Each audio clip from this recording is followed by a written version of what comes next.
ako ng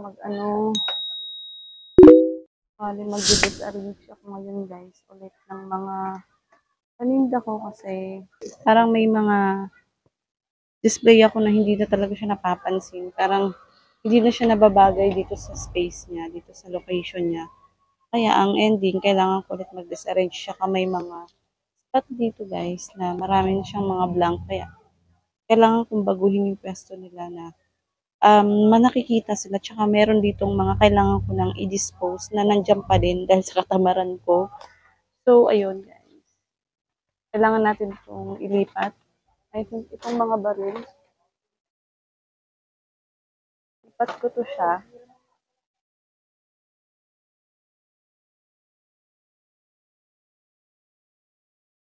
Yes. Ayan o, nagkaalikabok lang siya. Hindi ko na siya na-expose ng maayos. Kaya, aayusin ko na ulit siya. Pagtatanggalin ko muna yung mga kailangan tanggalin dyan. Pagtatanggalin ko muna siya, yung mga kailangan tanggalin dito guys, na hindi nagamit, kagaya nito. Ito yung mga, pads ng mga balloons na wala nang laman. At hindi ko pa nakuha. Wala na pong laman eh. Ito meron pa. So, ito, ganito siya, ikakat ko. Kasi sinabit ko lang to ng pagganyan kasi wala na nga akong time. So, ngayon, may time na ako, kaya ayusin ko yun. Ito, dispose na to kasi wala na siyang laman. Niyaan ko lang siya dyan. Hindi ko na nakuha. Itong bus ko, parang hindi siya bagay dito. Kasi minsan guys, nagsasampay kami dito ng mga damit namin dyan sa front. Kaya natatakpan yung iba kong display. So, ito, ililipat ko din to siya. Kung saan talaga siya exposed. Ito, siya nakikita. I-remove din natin siya. Ililipat natin siya. Kung saan mas better na pwesto. Ayan, so, natanggal ko na yung mga nandun guys, yung existing ko na mga display dito sa may screen sa harapan. So, nilagay ko muna sila sa gilid. And ang plano ko guys, ililipat ko yun dito sa side na to. Ito yan, yung blanco na. Itong may mga space na dito para maging puno ulit siya. Kasi since next, Sunday pa ako mag-aangkat. So, sayang yung 2 araw na lilipas na hindi ko siya maayos muna. Habang wala pa naman yung mga toys na bago kong bibilhin. Kasi pagkabili ko nun, hindi naman agad may display ko. Kasi syempre, isushoot ko pa yun. So, may ilang araw pa nalilipas bago ko sila ma-display. Depende pa sa kung ako ganun ka-busy. So, ayun guys. Ilalagay ko na sila doon. Tingnan natin yung magiging outcome. Kung okay siya.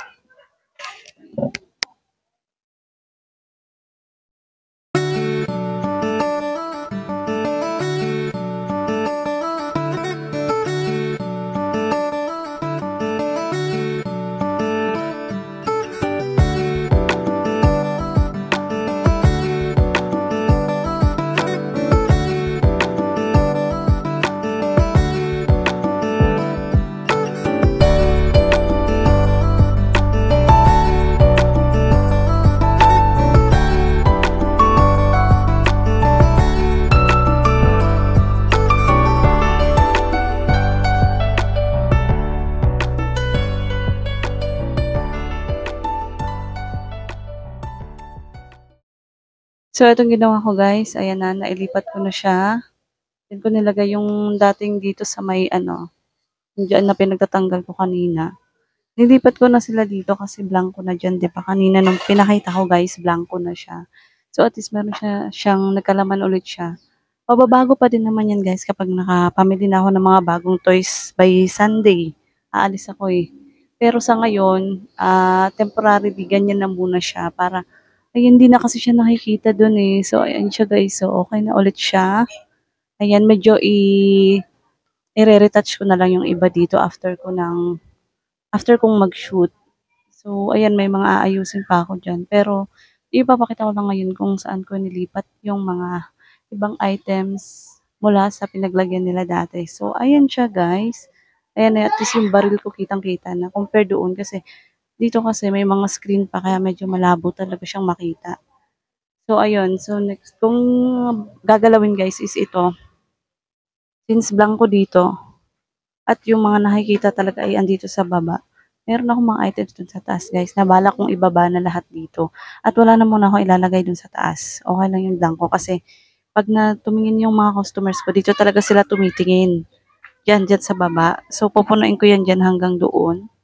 Siguro. So, titignan ko kung paano ko siya iaayos ng maayos. So, wala na ako ilalagay dun guys pag aalisin ko yung nandun sa taas.